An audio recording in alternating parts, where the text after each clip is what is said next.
back to our second segment of our episode.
I want us to look at something called addiction recovery and live the experience.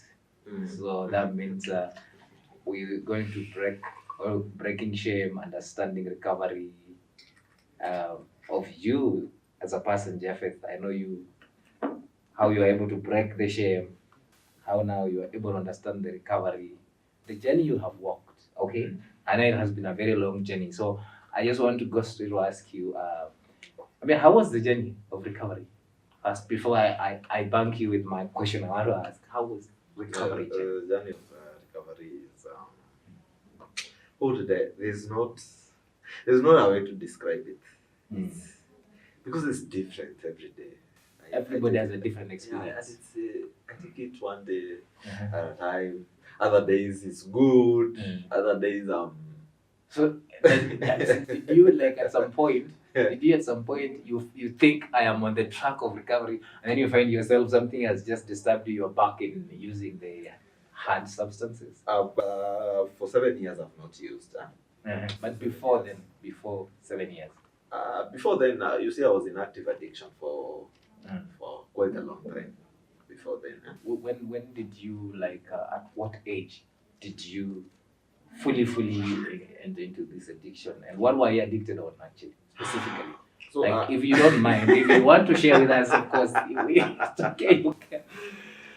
We have several addictions. We have people are addicted to masturbation, pornography, whatever, drugs. So what was your major addiction? My primary addictions were substance addiction. I was addicted to alcohol. I was addicted to marijuana. I was addicted to mugoka. I was addicted to tobacco products, and I was popping some pills towards the end of my addiction. Okay. And I started drinking when I was 9. I used to take my father's beer with his permission because it was a cool thing. Your father would permit you to? At what age? 9. Well, in our family, that was I think that is what we looked at in parenting with Madam Regina. You see now your dad thought he was doing the right thing. Yeah, but it was not an issue, even me. According to you, but you see later on it affected you too. Yeah, there's another thing I discovered in my practice and also from experience, that most people who use substances had a relationship with the substance before they started using them. Because you saw somebody come from a background where the parents or maybe the guardians are using them. You saw people who are using and they were living a certain kind of way, and that created a fantasy that if you were to do the same, you'd also turn out the same. Or probably your dad had money and you see him, he's drinking, he's smoking and everything. And you're like, when you do this, you prosper. Yeah, so me, I didn't have a problem. So Madam was saying, last time we were having a conversation and we were saying, some like, now according to your background, your dad introduced you to it at 9 years. Yeah. So, and looking at maybe your background, you think your dad probably had a good life. You never lacked. I don't know about that, but We were different. Me and him were different. you were different. Yeah. But probably, would you have maybe looked at your dad, or do you look at your dad and think, he made it in life and he was this? I mean, Up to date, my dad is my best friend. Mhm. I love that man because you see, he is a good man, Mhm. And at that time, I think it's a family thing. It's something normalized in the family, not just him. It's something. So it's a generational thing in the family. Alcohol is normal in my family. Yeah. All right. So, so growing up drinking, nobody would even have the moral authority to tell you not to drink. Yeah, it was okay. it's okay. So do you think some people would equate it to a prerequisite for what you people have seen in the family? Like probably the prosperity. Would some of you, like at some point, would you equate the prosperity of your dad as though what he was using was a prerequisite for what he has? Or So you see, when we conceptualize things using our minds, we our minds pick everything. So if I like you and you drive a tractor to work, I may be tempted to think that the key to success is buying a tractor. Yeah, right. Especially if I idolize you. You see? And you see, at 9 years, you're still a child. You're still a kid.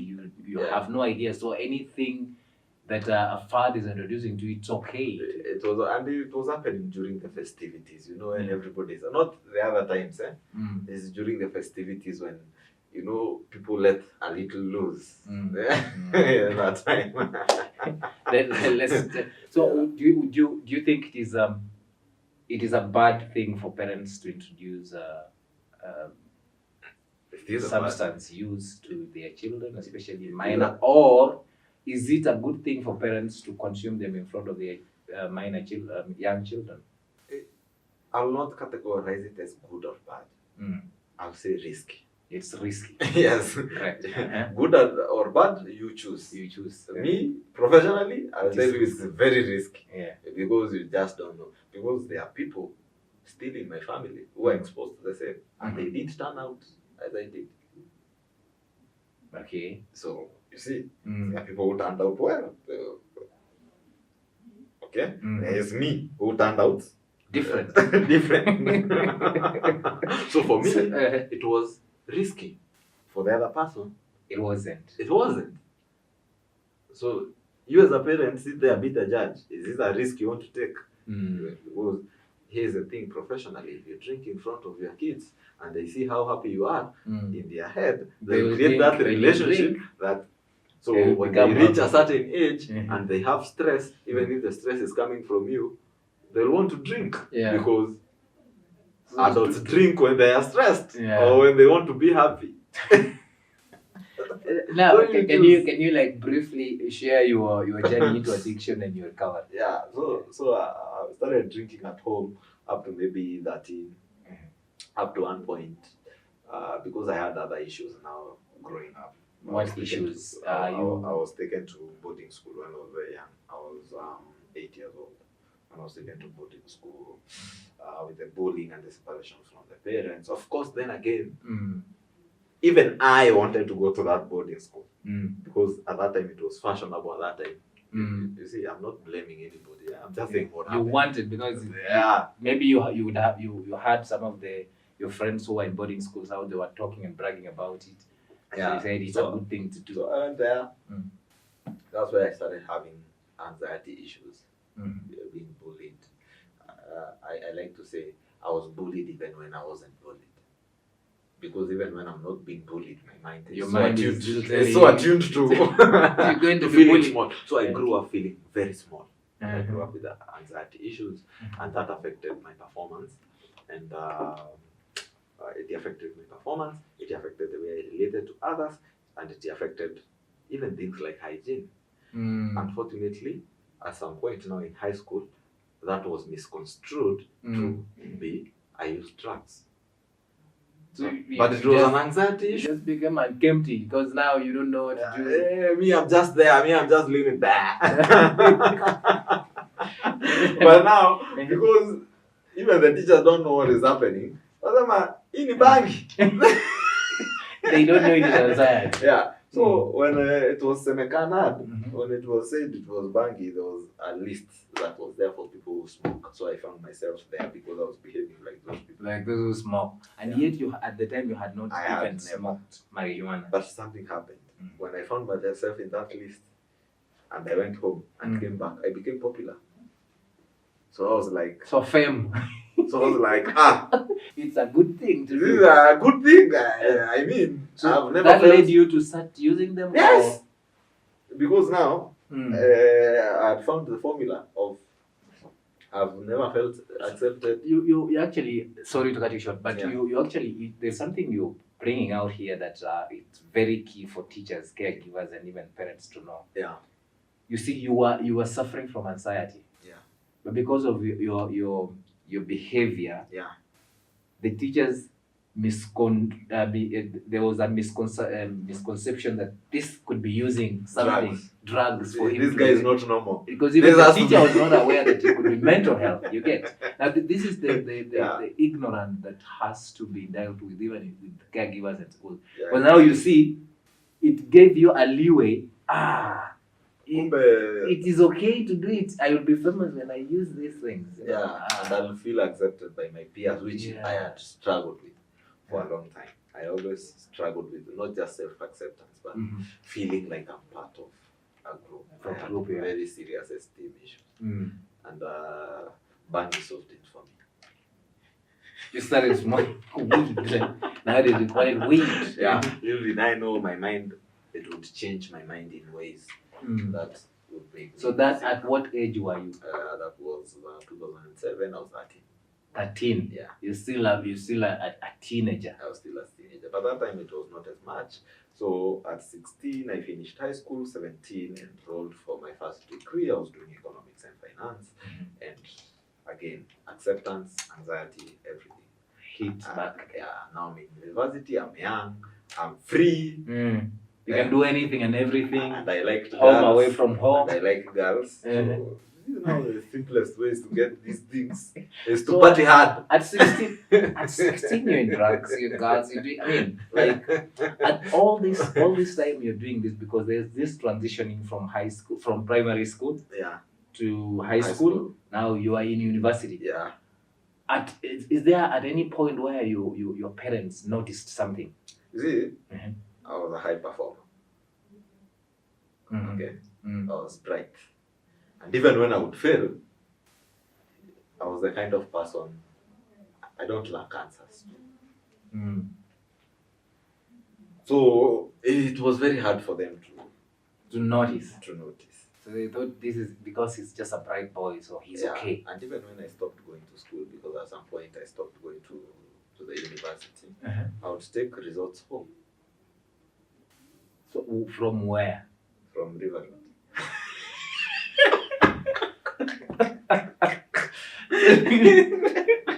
And then I mean, parents would not know. You see now there is this the disconnection between the relationship between parents and you, because if there was very much involved in your life, in your performance, and even talking to your teachers, I think some of these things you think you would have. Yeah, but me, I was. I can't blame them, even if you are them. The kind of show I was putting up. No, even graduation, they came for a fake graduation, which was not. And I had everything. Okay, what do you mean a fake? Like okay, take this. I was doing economics and finance. I stopped going to school in second year. Okay. Because I was busy drinking, partying, chewing more, and doing all of that stuff. Up to a point I had started selling because I had to substitute some of these things. So selling the marijuana, the cards and all that. So I was not going to school from second year because my mind doesn't have capacity for that, because at that time I'm getting deep into addiction. So what do? I become smart about it. I take fake results home. So nobody knows I'm not going to school. Because if the school fees is paid, my father was paying through the bank, it will not be rejected. And I had found a way to redirect all letters not to reach home. At that time, it was a bit. Now, this school is being paid to school. You're not going to school. Yeah, I'm not going. The school is still taking the money. Yeah. The school fees. Okay, I'm writing. Yeah. So, how did you fake graduation? So, the year was 2015. I was 21 years old. And I was supposed not to be graduating.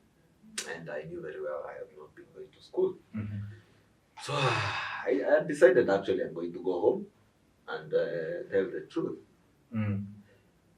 So I was waiting for Christmas. I was saying I'll go home during Christmas, during the festivities. People are a bit happier. But on December 10th, my dad calls me and he tells me, I can see in the dailies, in the newspaper that the graduation is happening. Why aren't you inviting us? I panicked. I told him, no, I was supposed to call you tomorrow. You are. I told him, but don't tell people. But it was my dad. After hanging up the call, in 5 minutes, my uncle has called me. Congratulations. You're wondering. I said, I'm not going to disappoint all these people. What actually does a graduation need? So I did research, a gown, gate pass, to all of those things. Yeah. And they came, attended the graduation. Why was your name going to me? I delayed them. The graduation was starting at 8:30. I said it was starting at 10:30. After the graduation has happened. Yeah. So they came late. So addiction is a bad thing. Yeah. It can make you become something that you're not. Let me tell you, before that 2015, even though I was still in addiction, I would wake up in the morning with a hangover. Mind you, I was drinking every day and doing all that, but I would at least do some cleaning, wait up until maybe 2 p.m. and then go out and start the process.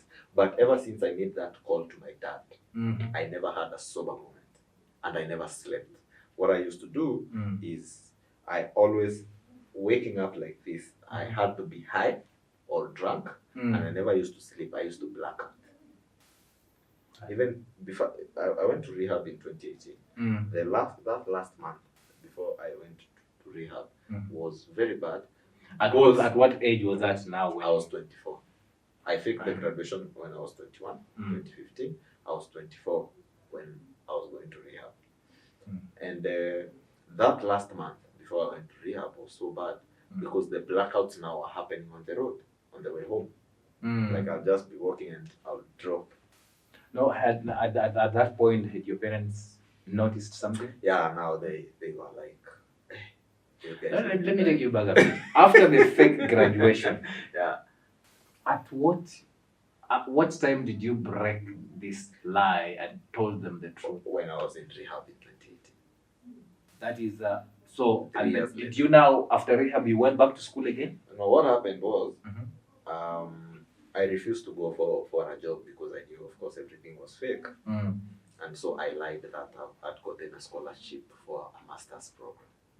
So that's how I came back to Nairobi. Remember, that's another thing. Which village where now? No, in Kirinyaga. In Kirinyaga. Yeah. So I can't blame them. So you have they don't know what is happening for masters, and yet you're coming back now to finish your degree. Or I didn't. No, I just came to continue with that lifestyle. And now it's worse because I can't even stay sober because of the guilt. Now, this time I'm even having suicidal ideation. I always had this fantasy that I would go to Kisumu. And I used to hear in Kisumu there's a lot of crocodiles and hippos in Victoria. I've never been there to date. But I used to have this fantasy that one day I'll go to Kisumu. And in a boat ride, I would just spot hippos and I would jump. And nobody would ever see me again. You wanted to, at some point you wanted to die. I just wanted to die. It was so bad. I just wanted and to you die. still feel like you don't want to talk to anybody about this? Now where will I start? Number one, like 300 people came to that graduation. And you fake degree. And our village is a small village. And I was highly celebrated. And How there was was your another journey? party. How was your journey of recovery? Now in rehab now. My father took me to rehab involuntarily. Now is when I started realizing, what? Nikobaya. I have to start. Yeah. Now you realize, because now you are already your past 18 years. Yeah. This is my life. I need to live. Yeah. So my father comes and he says, no, you're okay now. See, you can go to work. Then I told him, I'm sorry, but I don't have qualifications. I don't have papers. I don't have papers. Then he asked, what do you mean? So that's after rehab. That's when now you're during rehab. I was in rehab. Okay. Then he asked me, what do you mean? See, I have your papers at home. Then I'm like, oh, those ones are fake. Those are fake. I never went past second year. So after rehab now is when I had to think about what do I want. Now comes identity. Who am I? Why was I even doing economics? I was doing economics and finance just because I had passed Form 4, and that is what people were doing. But that is not what you wanted to do. Yeah. So I realized I don't even know who I am. And nobody was telling me.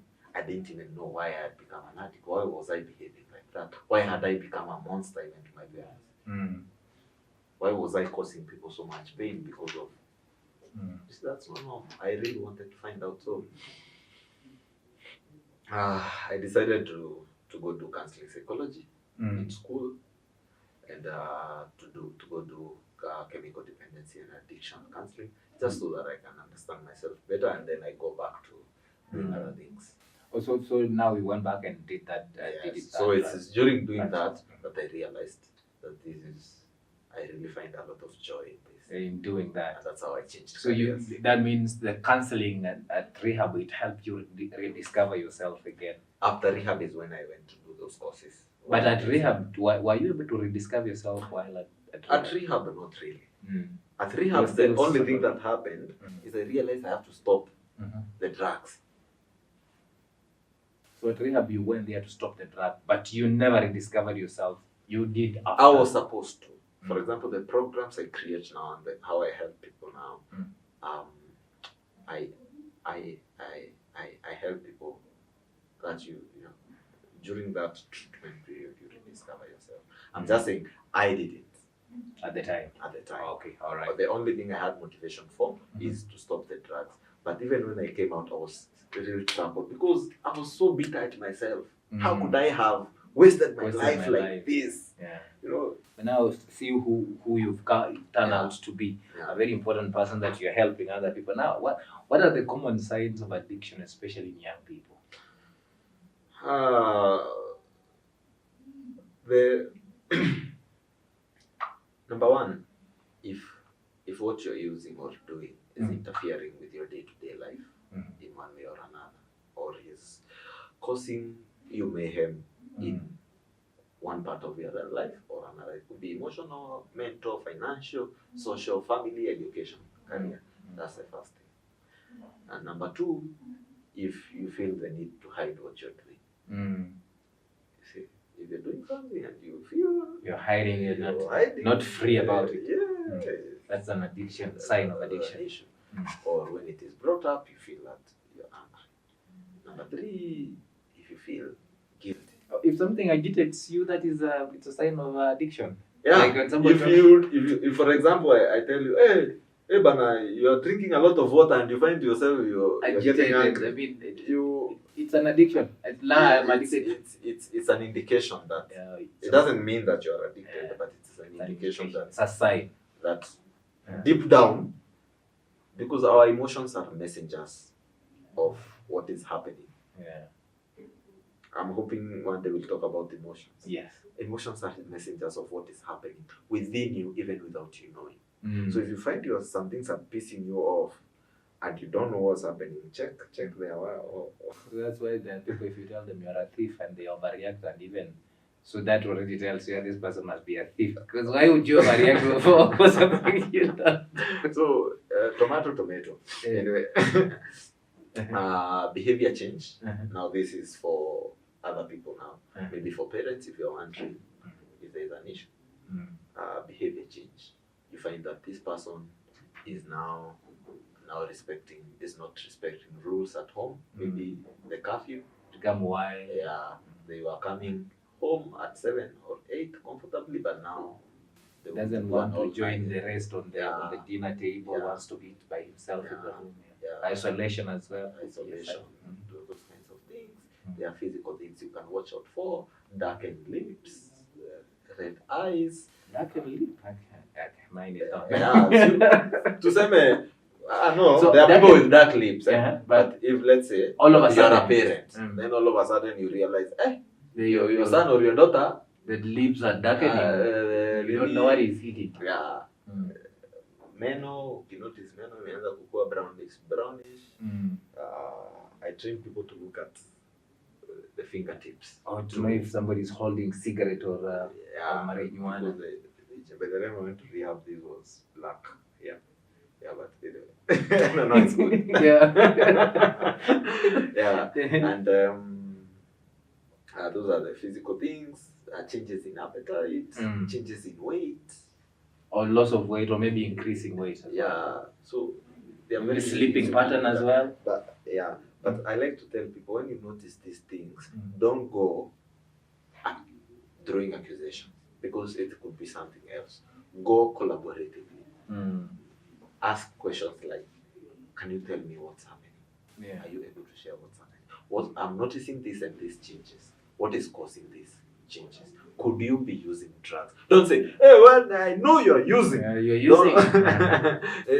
I can sense you're using something. What? Yes, use welcoming language. I notice you're coming home late. You don't want any. I notice your eyes are changing. And could you possibly be? You know? Could you be possibly using something? Okay. One of these days, I'm going to host a guy who recovered from a very bad addiction. He was also a gangster. We will get that day to host him. I think he will be around so that we can talk more about. So, how is the addiction misunderstood in society, especially in African setup? Addiction is widely misunderstood because, number one, I want to create a distinction between using and addiction. Because you can choose to use, but you're not addicted. But you don't choose addiction. Addiction is a disease. Addiction is, and in fact, some of the examples I give there is that I put young people and parents in mind. Addiction has been seen as moral failure. It's not. Some people see addiction as they want to torture us. To torture us. He's just decided to do it so that he can get to us and becoming a nuisance. Short brain changes, and that leads people to treat symptoms other than addiction. Other than the addiction, people treat symptoms like, for example, your son is addicted, and you think that if you put up a business for him, the addiction will go away. You're just treating the symptom that he was idle. So he will shape up for maybe a few weeks and then he goes back. Because addiction, to treat addiction, you need to look at the root causes. The person needs to learn new coping mechanisms. The person needs to have a clear self-awareness. The person needs to now put the sobriety journey or the recovery journey as part of their lifestyle. And then now, managing a business should come in as part of his recovery, but not as the solution to addiction. I hear parents tell people, hey, you go to rehab, then we'll put your business. Then the guy will come to rehab. He's not changed. I was told I do 3 months. When I come back, I'll be okay. My parents will invest in me. So the guy comes, he does everything you tell him. So there's that misconception about addiction that people are doing that because of one reason. Because I don't have money, because... So addiction is a disease. Addiction is a disease. It needs those that people point at are symptoms of the disease. But now what is supposed to be treated is the disease, which is addiction. Which is addiction. addiction and it has its root cause. So parents, teachers, and caregivers have to be on the look on what addiction is and take the proper way of treating it. So, what does recovery actually look like, and is a relapse part of the journey? Well, you're asking what recovery looks like and whether relapse is part of the journey. Yes. So,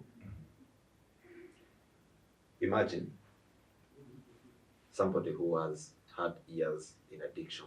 They don't know any other way of living apart from what they are doing. When they get angry, they drink. When they are happy, they drink. When things go wrong, they drink. When things go right, they still drink. They still drink. So they celebrate if things go wrong. When things go wrong, they drink. And their life, their friends, everything is revolving around that activity. Then this person goes into recovery, and they have to find when now because the anger doesn't stop. What do they do? When they're happy, what do they do? These friends and everything, we still need friends. What do we do? We still need to continue living, creating a new way of life. So recovery goes in stages. So there's that early stage of recovery which is difficult because you're trying to get that self-awareness. What led me here? You're learning new things about yourself. You're learning new coping mechanisms. You're being challenged left, right, and center. Early recovery.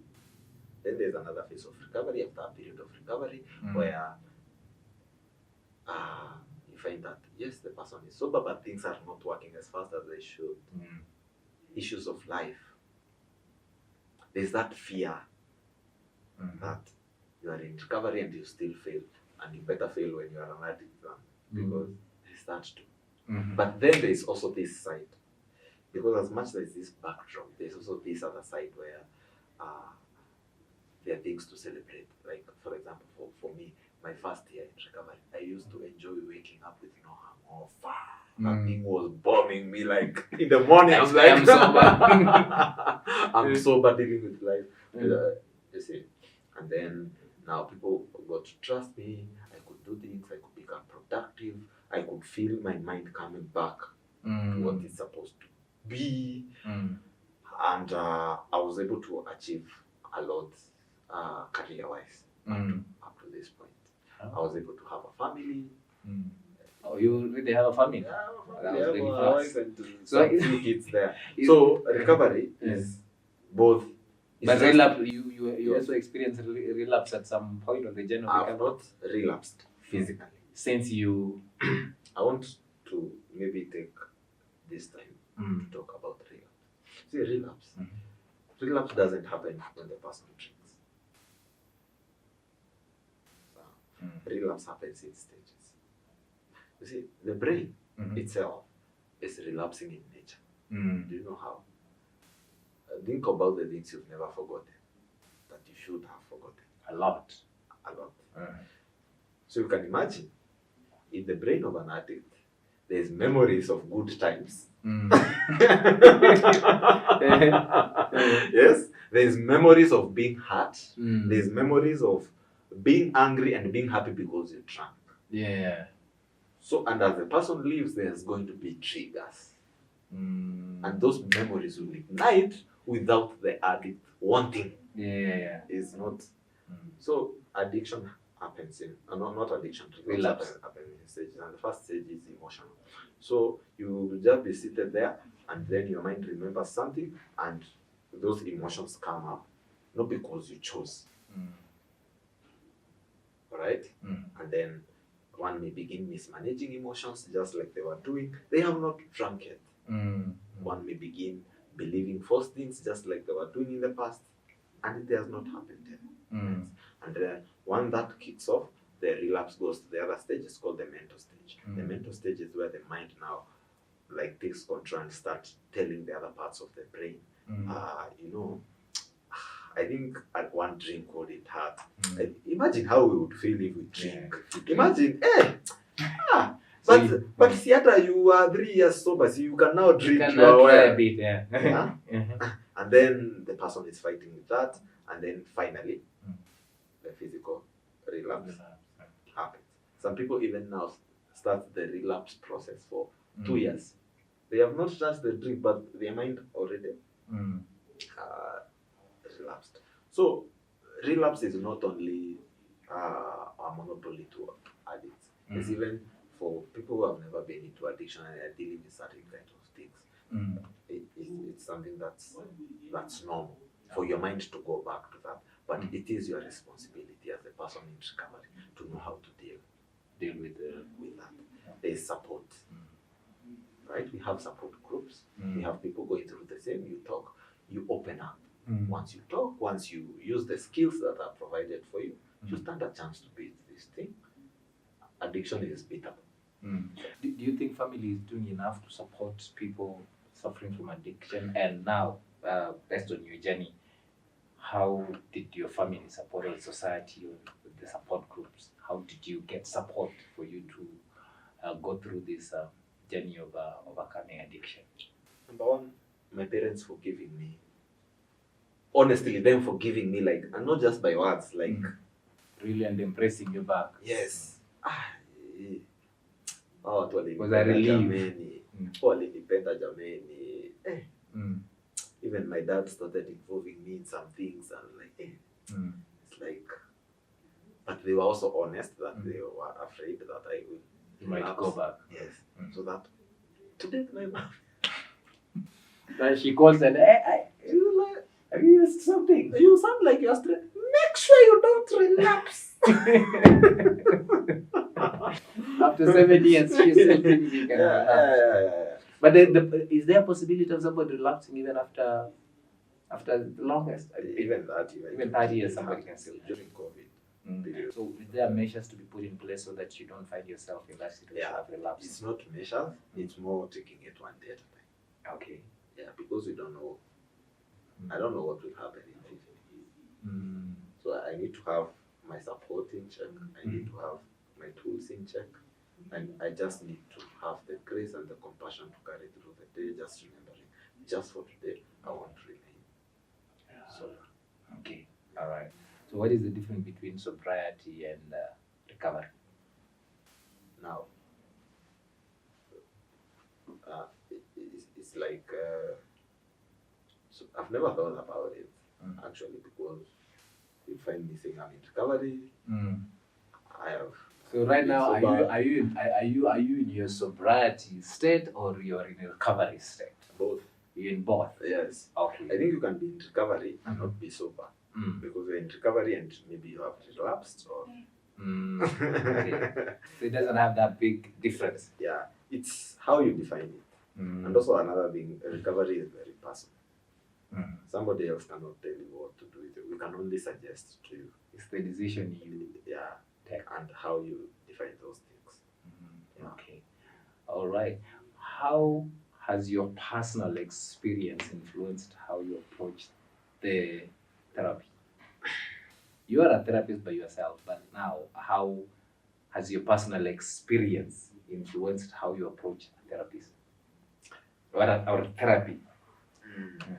Now, that one is a very good question. There is not one way to answer it. Because even in my career, I've had stages of growth. There was times that my personal experience would outrun what I'm supposed to do.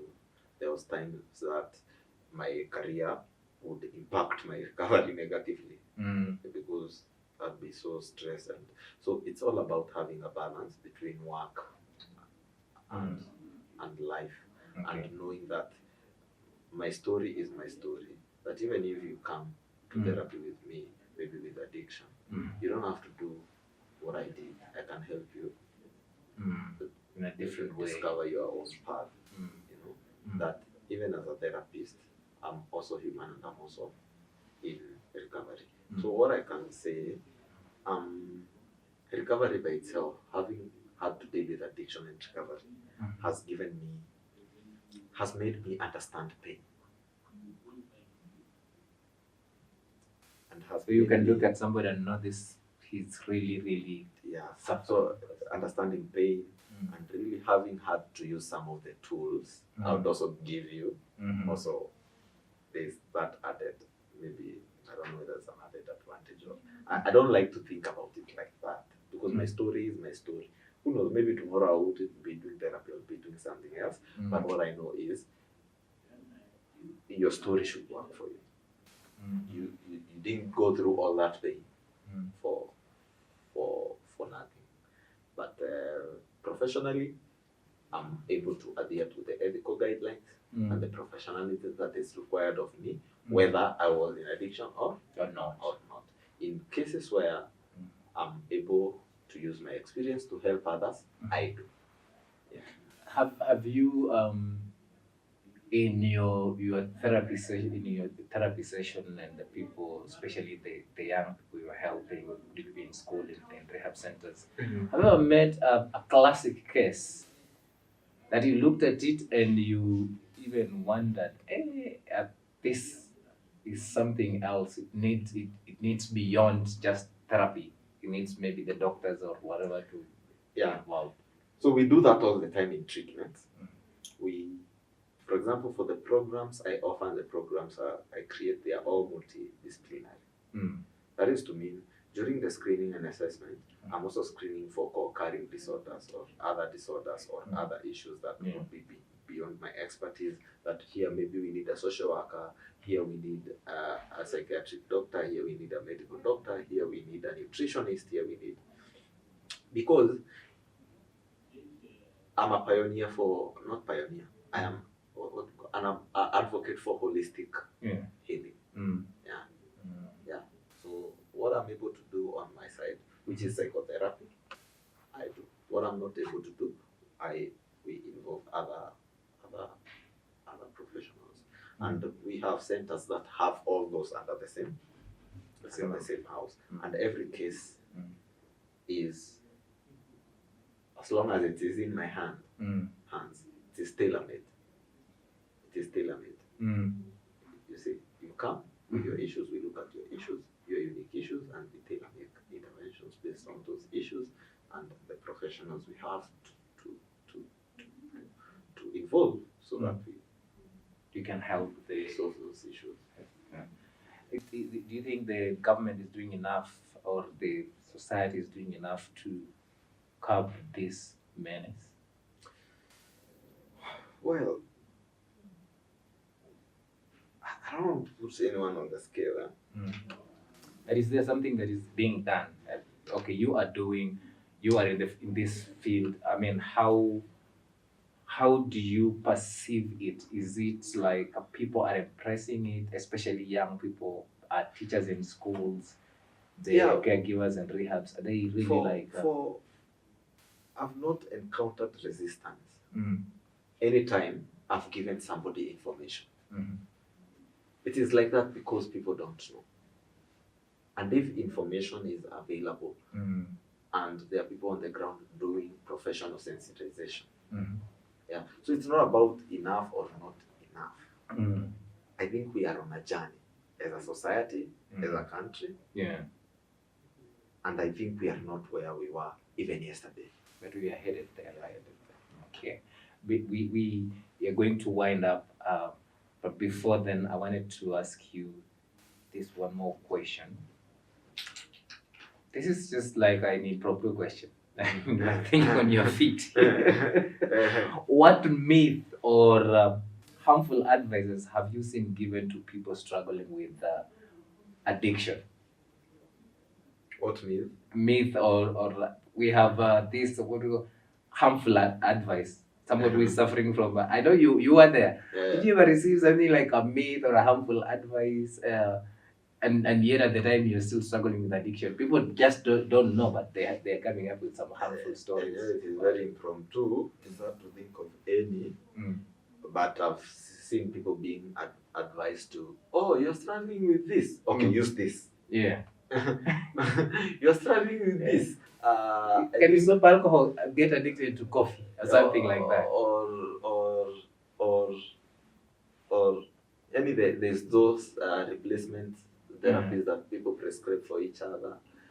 There is so much, you know, misconception around replacement of behavior that people give, especially, and even if we go back to those misconceptions, maybe ask for forgiveness from so and so, so many things, and some of them are half right, half wrong. Yeah, those kinds of things. Yeah, but me, the biggest one I was given. Me, I was just being told to stop or you'll die.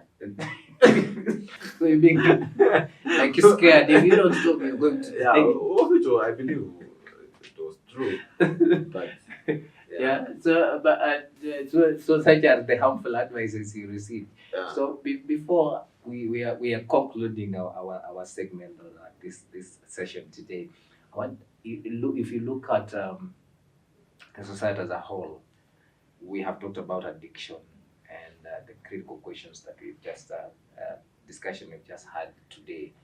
What would be your advice to parents, teachers, the caregivers, and a society as a whole when it comes to matters mental health and addiction?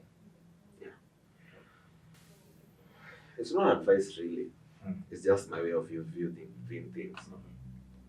It's because I know that our mind seems to spiral or try to find meaning for things we can't understand. But even before you try to understand that person, don't forget that even before that person is struggling with whatever, even before you had the capacity to see that person is struggling, you both have one thing in common. You're both human.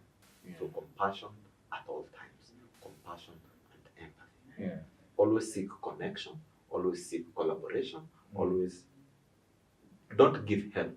Offer help. Offer help. Yeah. Be that bridge. Hold out your hand. Don't go like this. Yeah. I want to help you, and if you don't get, I don't help you, we are both going to die. So show empathy. I mean, put yourself in the shoe of that person. Feel how he's feeling, how he's struggling with his. Like, and don't look for quick fixes in mental health. You're looking for. It's not my headache that you drink Panadol, you sleep, then you wake up. You're feeling well. If you find somebody with a mental health issue, even addiction, just know if you're willing to help this person, are you also willing to walk the journey with them, or you just want to?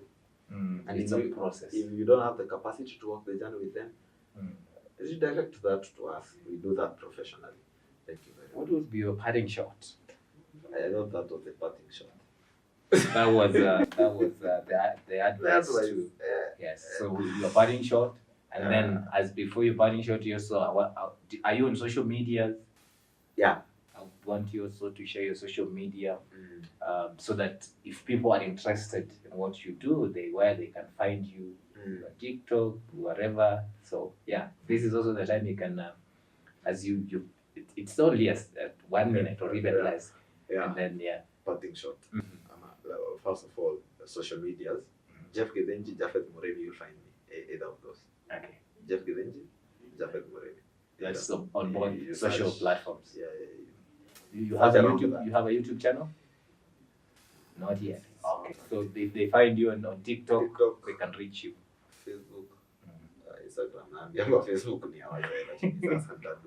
The Facebook, it's still an operation. We still have people on Facebook. So thank you very much for creating time to come. Thank you. I hope to see you and host you over and over again, because your story is really, really, really captivating. Thank you. And you have shared things that I'm so sure whoever our viewers, wherever they are, they relate with some of these things, because we are living in a society of social media. I'm so sure next time I invite you, we're going to dive a bit deeper on how social media has contributed towards the mental health. So for up to this moment, I just want to say thank you so much for creating time to come, and we want to thank you for every conversation we've had. Thank you, Pride In, for this space. Of course, I have to shout out for them for having given us this space. And don't forget to subscribe, like, and share, and even offer your comment down there if you want, and you have a story you want us to talk about in regards to mental health or something else that it's a touching story, we will share our email down there on this video. You can reach out. And we also want to thank our producer or director, Patrick, for the good work. So if you see all this that is you're seeing on your screen, because somebody is behind all these settings. So thank you so much. Up until next time, bye bye. I am your host, Jefferson. See you.